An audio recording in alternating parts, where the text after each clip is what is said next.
It's an immersive experience where sound will be traveling as much as the composition will be moving in space. So it's a perception of expanding the listening experience. Usually people listen in stereo, it's coming from one specific source or two, but now it's going to be 15, so it's quite extensive.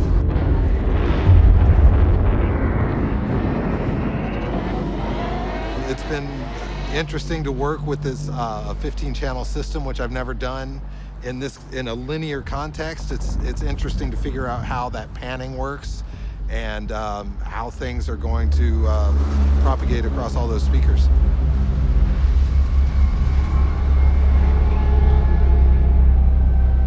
I hope people just get more familiar with multi-channel sound.